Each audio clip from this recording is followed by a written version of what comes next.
I've always trusted the quiet. That's why I moved into this cabin, buried deep in rural upstate New York 5 years ago. I wanted distance, real distance from the city, from people, from noise. Out here, the woods swallow everything. The trees stretch far past my property line, thick and endless, like they're closing in on the cabin itself. My nearest neighbor is miles away, too far to hear, too far to help. Most nights, the only sounds are the wind dragging its fingers through the branches, and the birds when they still bother to sing. Fishing has always been my escape. The lake behind the house sits unnaturally still most days, its surface like dark glass. I spend hours there, alone, watching my line cut into the water, feeling like the rest of the world has finally forgotten me. I never minded solitude. In fact, I welcomed it. The cabin's deck overlooks the woods, and I used to sit out there in the evenings with a cold beer, watching the sun bleed out behind the trees while the forest woke up for the night. Leaves rustling, twigs snapping, sounds that felt natural, harmless. It was always peaceful out here, until the quiet started listening back. It started about 2 weeks ago. I was sitting out on the deck like I always do, beer warming in my hand, eyes fixed on the wall of darkness beyond the trees. The woods were unusually still that night. No insects, no distant birds, just silence, thick and heavy. Then I heard it, a sharp snap, a twig breaking somewhere deep in the trees. I didn't react at first. Woods make noise. Deer, raccoons, foxes. Things move out there all the time. I'd heard it 1,000 times before. But something about that sound lingered, like it had been meant to get my attention. Over the next few days, the noises started happening more often. Always subtle. A rustle here, a branch cracking there. Nothing I could ever pinpoint. Every time I looked toward the sound, the forest just stared back at me, dark and unmoving. I kept telling myself it was normal, that I was imagining patterns where none existed. Then one night, I heard something new. Scratching. It came from the side of the cabin, slow, deliberate, almost careful, like nakeds being dragged across wood. The sound was faint, but close, too close, somewhere near the spare bedroom window. I stood up, my heart suddenly hammering against my ribs. I didn't move, I didn't breathe, I just listened. After a few seconds, the scratching stopped.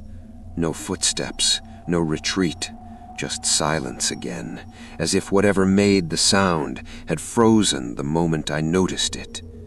I forced a laugh and told myself it was a squirrel, maybe a raccoon climbing the siding, but the explanation felt thin, like it was barely holding together. I went inside anyway and locked every door, double-checking the windows before going to bed. The next evening, it came back. The scratching. This time it wasn't off to the side of the house. It was right outside the spare bedroom window. Slow, patient, testing the frame. I stood there in the hallway, barely daring to move, my skin prickling as the sound continued. Pause, scratch, pause, as if whatever was out there was listening for me, the same way I was listening for it. I couldn't explain why, but I knew one thing with absolute certainty. This wasn't an animal. I went to the window and pulled the curtain back just enough to look outside. Moonlight spilled through the trees, painting the yard in pale silver and stretching their shadows across the ground like long, crooked fingers. The air was completely still. No wind, no movement. The woods looked exactly the way they always had. Empty, quiet. Nothing there. No animal, no person. I stood there longer than I meant to, scanning the tree line, waiting for something to shift or blink or breathe. Nothing did. Finally, I shook my head and forced myself to relax. I told myself it was a branch scraping the siding, or the wind, or nerves playing tricks on me. Whatever it wasn't real enough to keep me awake. I closed the curtain and went to bed. The next night, it came back. Only this time it wasn't scratching, it was tapping. Soft, careful, rhythmic, like knuckles brushing against the glass, like someone standing just out of sight, trying not to be heard, but wanting me to notice. My heart lurched. I bolted upright in bed, the sound echoing in my skull. I grabbed my flashlight and crept down the hallway, every step slow, every floorboard threatening to betray me. When I reached the spare bedroom, the tapping stopped. I aimed the beam through the window anyway. Nothing. No movement, no shape, no eyes reflecting back at me. Just the empty woods again, swallowed by darkness. But the feeling didn't leave. The air in the room felt wrong, thick, heavy, like it was pressing in on my chest, like I'd walked into a space that didn't want me there. I went to bed, but sleep wouldn't come. Every creak of the cabin sounded too deliberate. Every shift of the house felt like footsteps. I lay there listening, counting my breaths, waiting for the next sound. Eventually, exhaustion won. It didn't help. The nights that followed were the same, every single one. A tap, a scratch, sometimes both, always at the same window, and sometimes, so faint I almost convinced myself it wasn't real, I heard something else, a whisper, not from outside, from inside the walls. One night I decided I couldn't take it anymore. I told myself there had to be an explanation. An animal, maybe. A raccoon. Something small that had crawled in and made a nest somewhere in the walls. That thought was easier to live with than the alternative.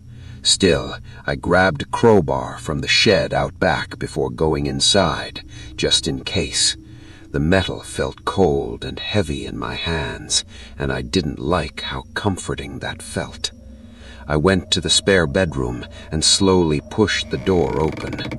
The air inside was wrong, stale, thick, like the room hadn't been disturbed in far longer than it should have been. I hadn't used it in months, but this felt older than that, like something had been breathing the same trapped air over and over again.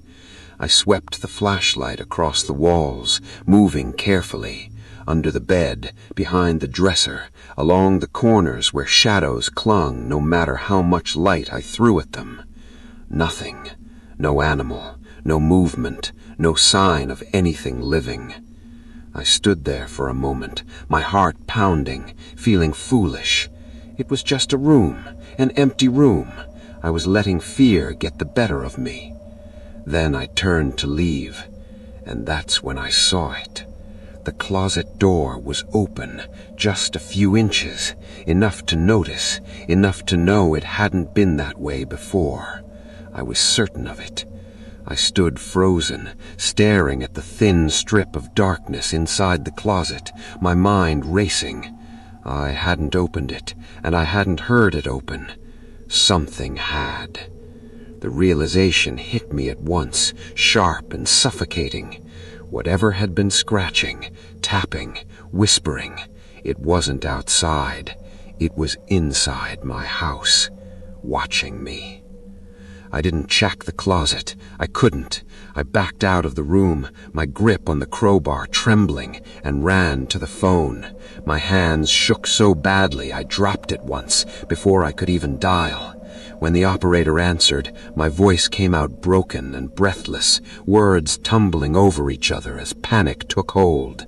I kept my eyes on the hallway the entire time because I was terrified the closet door would start to open wider. "Someone's been outside my house," I whispered into the phone. "I think they're still here." I gave the operator my address. She told me to stay calm and said officers were already on their way. I don't remember hanging up. I just remember the silence that came after, the kind that feels intentional, like the house itself was listening. I looked around the room, my heart racing. I couldn't stay there. Every instinct in my body was screaming me to leave. I turned to grab my jacket, and then I heard it, a slow creak from the hallway. Not the house settling, not the wind, a measured sound, careful, like someone shifting their weight, testing the floorboards, moving closer. I didn't think, I didn't plan, I ran. I burst through the back door and tore into the woods, branches clawing at my face, roots threatening to trip me as I fled blindly through the dark. My lungs burned, my legs screamed. I didn't look back, not once. I was afraid that if I did, I'd see something keeping pace with me between the trees. When I reached the edge of the property, I dropped behind a tree, gasping for air. From there, I could see the red and blue lights flashing through the darkness as police cars rolled up to the cabin. Officers moved in with guns drawn, sweeping the house, shining lights into every window. I didn't wait to hear what they found. I already knew. Whatever had been in that house wasn't finished with me. I left that night and never went back. I contacted the police later to let them know I was alive so they wouldn't waste time looking for me in the woods. The cabin is still there, rotting quietly among the trees, but it isn't my home anymore. It never really was. Sometimes, when I close my eyes, I still hear it. The tapping. Slow. Patient. I don't know who or what was inside my house that night. I don't know what it wanted, but I know this. It wasn't chasing me. It was waiting. And somewhere out there, it still is. I was spending the weekend alone in my cabin-style house at the edge of town. It wasn't truly remote. There were other houses scattered through the woods, but they were spaced far enough apart that the neighborhood felt abandoned. You could live there for weeks and never cross paths with another person. No neighbors, no solicitors, no reason for anyone to stop by. Most people drove past the area without noticing it at all. The road was swallowed by trees, and unless you stared too long, the houses blended into the forest like they were trying to disappear. Sometimes I wondered if that was intentional. It was winter, just after a heavy snowfall, and the silence felt wrong. Snow smothered every sound, pressing down on the world until even the wind seemed afraid to move. The woods behind my house looked thicker than usual, the trees standing too close together, their dark branches tangled like grasping fingers. The farther you looked, the less you could tell where the forest ended. Normally, I didn't mind the isolation. That was the appeal. The house was warm and inviting, wide windows facing the trees, a stone fireplace that crackled softly, the kind of place that felt safe from the outside world. But that weekend, with the snow piled high and the forest watching from just beyond the glass, the coziness felt thin, like a lie. And for the first time since moving there, being alone didn't feel peaceful. It felt noticed. The first night passed without incident, at least, at first. I stayed up in the living room longer than I meant to, half watching YouTube videos, half dozing on the couch while the fireplace burned low. By midnight, my eyes were heavy and my thoughts sluggish, so I shut off the TV and let the silence rush back in. The house was only one story, and my bedroom sat at the very end of the hallway. Walking toward it always felt like moving away from the rest of the house, like stepping into a separate, quieter place. My bedroom matched the rest of the cabin. Too many windows. Floor-to-ceiling glass stretched along one wall, and a sliding door opened directly toward the woods. During the day, it was beautiful. At night, it felt like sleeping inside a display case. There were no nearby neighbors, no streetlights, nothing but trees in every direction, so I'd always told myself the openness made sense. Still, it had never quite stopped bothering me. More than once I'd caught my own reflection in the darkened glass and felt my heart jump, convinced for a split second that someone was standing outside, staring back at me. That night was different. I turned off the lights and slid into bed, the room instantly swallowed by darkness. Just as I started to relax, a sound cut through the silence. It came from outside, not the soft rustling of wind or the quick skittering noise of an animal. This was heavier, deliberate, the unmistakable sound of something putting weight down on a thick, frozen branch, and whatever made it didn't move again. A couple of seconds passed, then it happened again. I sat up in bed and stared toward the window. With the lights off, the glass had turned into a dark mirror, but beyond my reflection, I could see straight into the woods. The snow faintly reflected the moonlight, just enough to separate tree from shadow. I watched. 30 seconds passed. Maybe more. Then something shifted between the pines. It wasn't a shape I could name, just a disturbance in the darkness, like a shadow bending where it shouldn't, slipping from behind one tree and disappearing behind another. The movement was quick, controlled. Not the frantic dart of an animal, more like something testing how visible it was.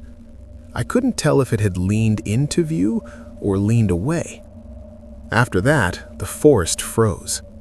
I stayed perfectly still, heart pounding, eyes burning as I stared into the trees. Minutes dragged by. Nothing moved. The longer I watched, the more I started to doubt myself. Shadows played tricks in the dark, I told myself. Tired eyes, an overactive imagination. Still, I didn't move for a long time. Eventually, I forced myself out of bed and checked the sliding glass door. It was locked. I tested it anyway, gently, as if noise itself might carry outside. Satisfied, if you could call it that, I crawled back into bed and faced the window. Sleep didn't come easily. Every 30 seconds, it felt like my eyes snapped open on their own, dragged back to the glass. Each time, there was nothing, just trees, just darkness. The next day should have been normal. Nothing actually happened, and yet everything felt wrong. The feeling followed me through the house, that subtle pressure between the shoulder blades, the sense that someone was standing just out of sight. I kept catching myself glancing toward whatever window was behind me, half expecting to see eyes staring back. I never did, but the feeling never left. And by nightfall, I was starting to realize it wasn't fear of something happening. It was the fear that something already had, and I just hadn't noticed yet. As evening settled in and the light drained from the sky, snow began to fall again. Thick, steady flakes. Watching it come down actually calmed me a little. The cold, the snow, it made the idea of someone wandering around outside feel ridiculous. No one would just stand out there in the dark, freezing, watching a house. I told myself I'd been letting my imagination run wild. By around 10 o'clock, I was back in the living room, wrapped in a blanket on the couch with the fireplace going. The TV cast a soft glow across the room, warm and familiar. It lit enough of the house that I didn't really notice how dark everything else was. I didn't realize it until I got up to grab a soda. As I walked down the main hallway, something felt wrong. At the far end of the house, the small den, the one with the bookshelves, was dark. The light was off. I slowed down, frowning. I was almost certain I'd left it on earlier. I usually did. I liked having it lit so the house didn't feel like a tunnel of shadows at night. I walked over and flipped the switch. The light snapped on. I told myself I must have misremembered. I grabbed my soda, went back to the couch, and unpaused the TV. Maybe a minute passed, maybe less. I wasn't even thinking about it when I glanced over my shoulder. Just one of those unconscious looks you don't decide to make. The den was dark again. It felt like all the blood drained out of my body at once. I muted the TV and stood up slowly, my heart thudding so hard I could hear it. I walked down the hallway, stopping just short of the doorway. From where I stood, I could see the light switch clearly. It was flipped down. I stared at it for several seconds, trying to convince myself there was some other explanation. There wasn't. Lights don't turn themselves off. Not twice, not like that. Someone was in that room. Worse than that, it felt intentional, like whoever it was wanted me to notice, wanted me to come closer, to step into the dark. I took a slow step back, then another. My phone was charging on the nightstand in my bedroom. My car keys were hanging by the front door. I knew I needed both, and I knew deep down instantly that I needed to leave now. Whatever was inside my house wasn't hiding anymore, and it was done waiting. I moved as quietly as I could down the other hallway and into my bedroom. My phone was still plugged in on the nightstand. I reached for it, and something moved behind the glass. I froze. At first, I couldn't tell what I was looking at. Then my eyes adjusted, and I saw them. Faint footprints pressed into the fresh snow just beyond the glass, barely visible, close together. They trailed along the length of the glass like whoever made them had been walking slowly, deliberately, right outside my room. My gaze followed the prints upward. That's when I saw him. A large figure stood only a few feet from the window, his features impossible to make out, but there was no mistaking his presence. He wasn't moving. He wasn't hiding. He was standing there, facing the glass, facing me. I didn't need to see his eyes to know he was looking straight in. Something inside me snapped. I yanked my phone free and bolted out of the room, sprinting down the hallway toward the front door. As I ran, I heard it. Footsteps. Not just one set, but two. Heavy, fast, cutting through the snow on opposite sides of the house. They were moving with purpose. I tore the keys from the hook and flung the front door open, the cold air slamming into me as I ran for the side driveway. I dove into my car and locked the doors, just as I saw movement to my right. The same figure rounded the corner of the house at full sprint, no hesitation, no confusion, running straight at my car. I jammed the key in the ignition, started the engine, and slammed my foot on the gas. Gravel sprayed as I peeled onto the road, my heart pounding so hard it felt like it might burst out of my chest. As I sped away, I glanced in the rearview mirror. He stood exactly where my car had been moments earlier, motionless now, watching, his dark silhouette framed by the falling snow, already blending back into the trees. I didn't slow down until I reached the main road, and even then, I didn't feel safe, because I still don't know how many of them there were, or why only one came into view. It took a little over 30 minutes for the police to reach the property. By then, I was sitting in my car on the side of the road, hands shaking so badly I could barely hold my phone. When the officers finally called me back to the house, what they found made my stomach drop. The place had been torn apart.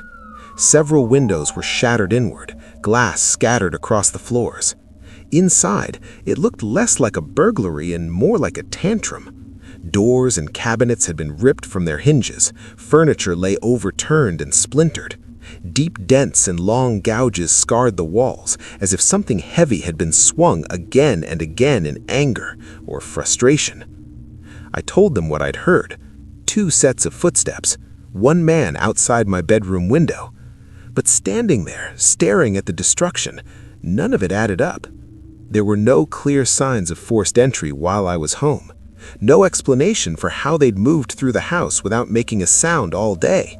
No answer for how long they'd been inside before I noticed anything was wrong, or how long they'd been watching me before that. I stayed in a hotel for weeks while the damage was repaired. I didn't step foot back into the house alone. Eventually, I put it up for sale. I couldn't stand the idea of sleeping there again, knowing what happened when I was just a few rooms away. What haunts me most isn't the damage, it's the certainty that there were 3 of them. 3 people who had been patient enough to wait, quiet enough to hide, coordinated enough to move when I did. If I hadn't left when I did, I don't like to think what would have happened that night. Even now, the nightmares haven't stopped. I'm always back in that hallway, moving toward the darkened room at the end. I can see the light switch in my mind, flipped down. I know I shouldn't go any closer, but in the dream, I always do. And just before I reach the doorway, I realize something worse than being watched. I was never supposed to escape.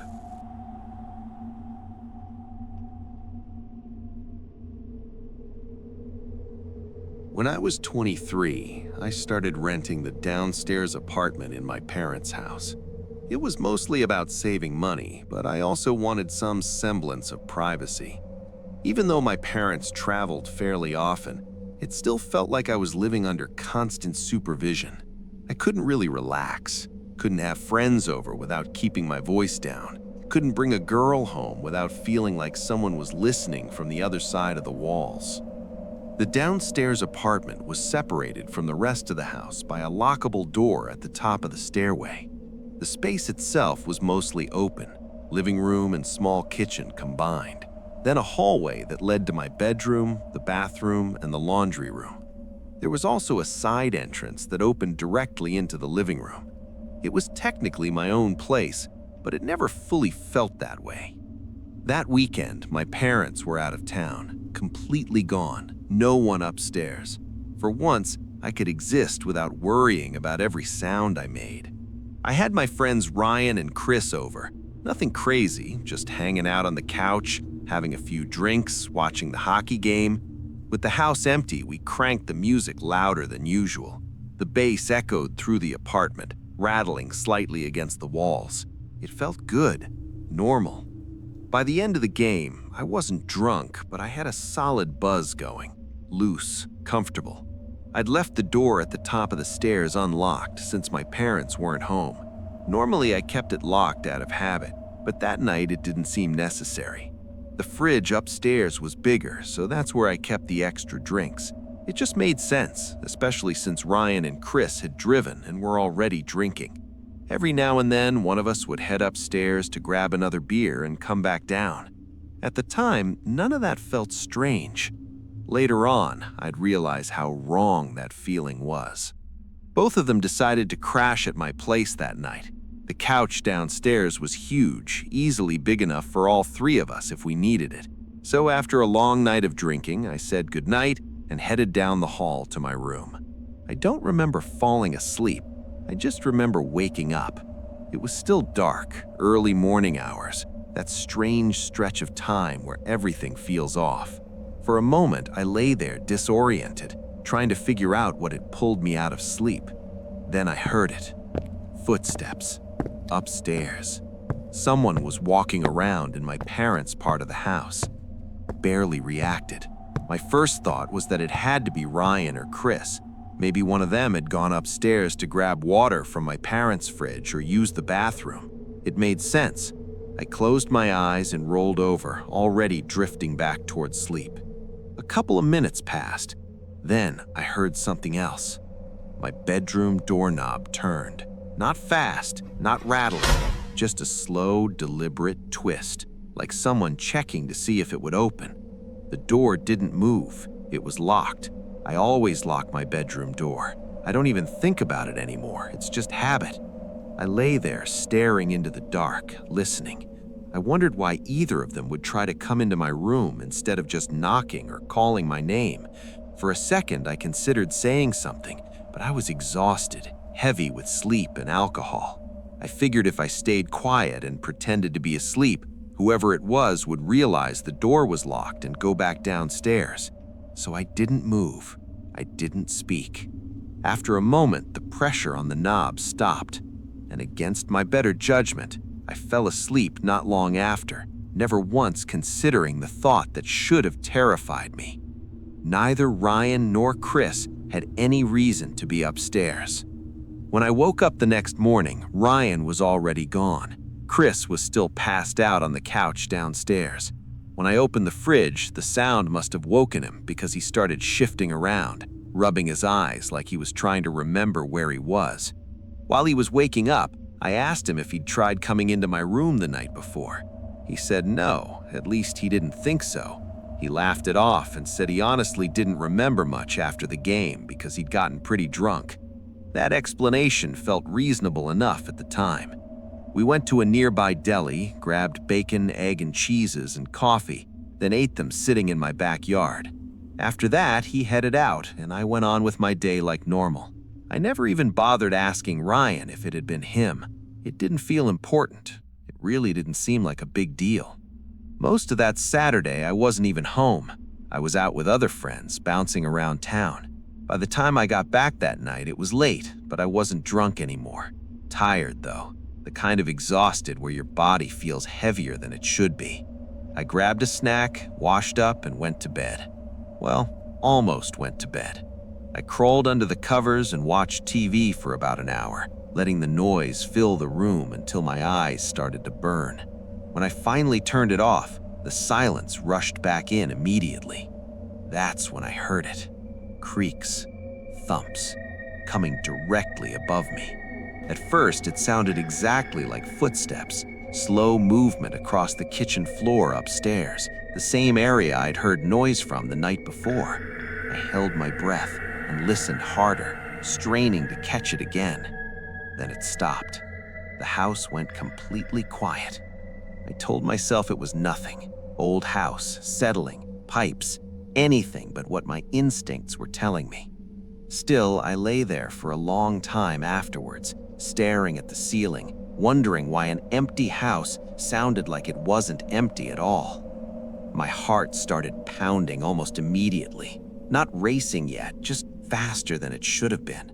There was a tight, nervous feeling low in my stomach as I sat there, upright in bed, listening, waiting.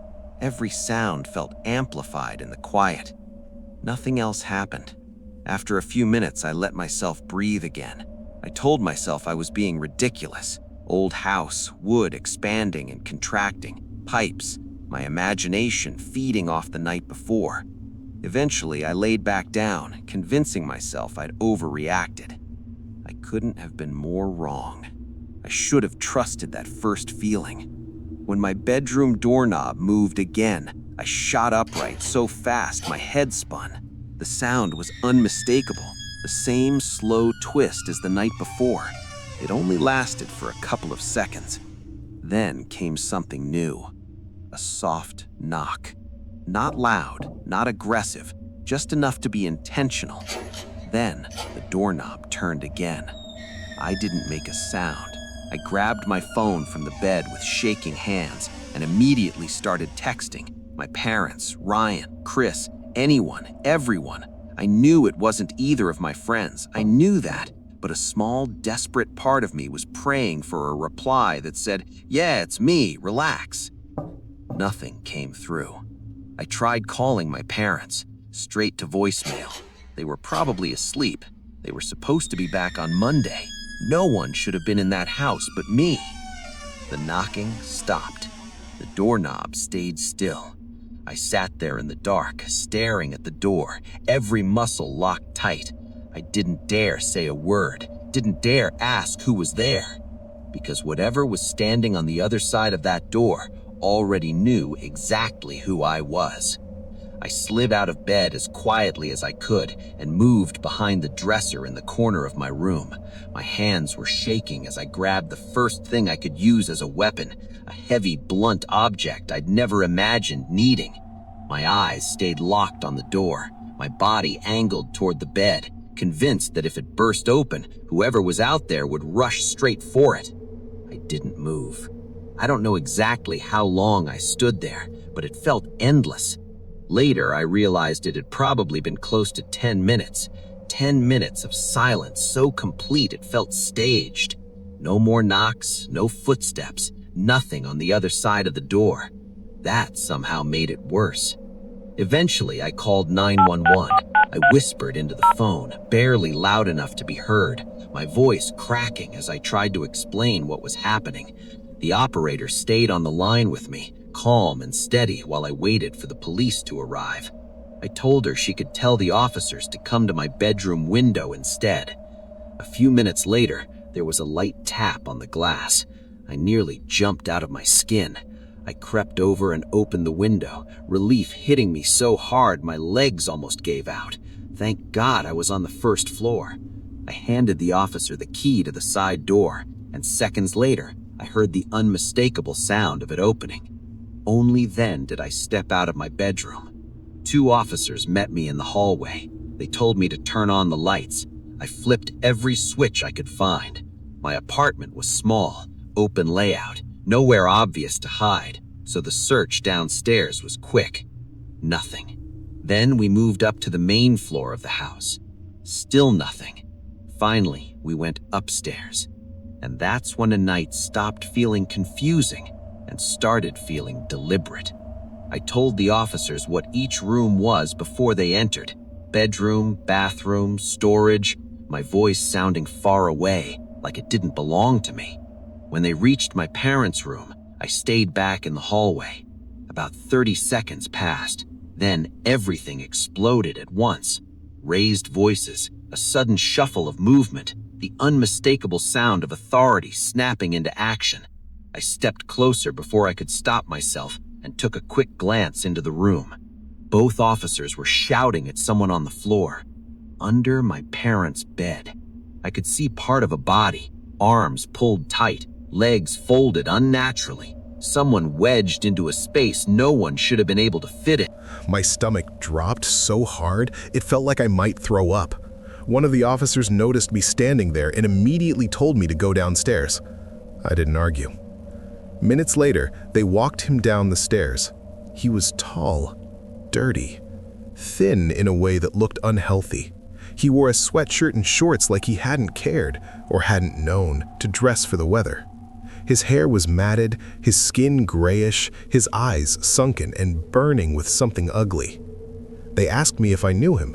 I said no, of course not. As they led him out of the house, he turned his head just enough to look at me. The expression on his face wasn't fear, or confusion, or even panic. It was hatred.